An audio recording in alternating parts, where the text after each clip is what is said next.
Foraging for us started as kids basically. Went out to play.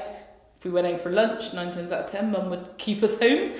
So it was easier just to eat out, and we'd find a handy thing living right by Dundry. We'd muck around in the fields, come home filthy as you did as a kid. But fruit was in ample supply.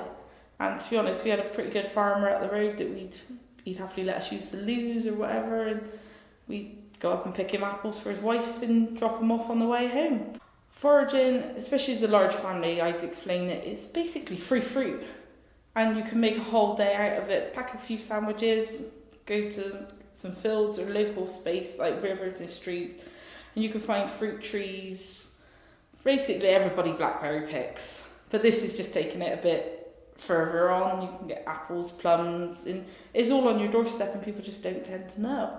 Years ago, I remember speaking to a counsellor, and the counsellor are very pro foraging, because while people are foraging, it's actually, come the end of seasons, it's less for the council to clean up, so they're very pro foraging. If it's on public land, you're free to take it.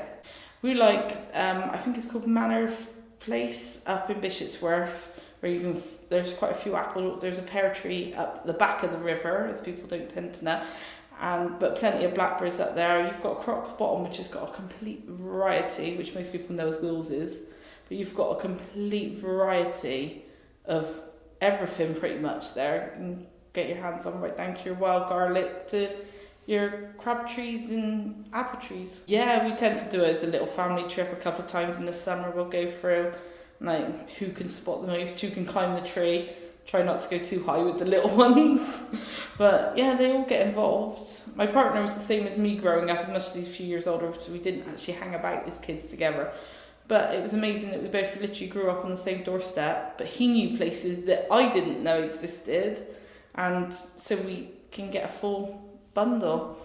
So everybody kind of gets involved, to the point now that I've got friends that will spot fruit trees. Even though they're a bit too unsure about foraging, they'll go, "Did you know there's this there for you?" Things like that. So it gets, we've gone on in the last few years, knowledge has got a bit wider of living in Knowle rather than Hartcliffe. The knowledge has grown a bit more. And the amount of friends we've had come with us, they're a bit like, "Oh my God, I didn't even know." The amount of times I've walked past this tree or this bush and just not sure.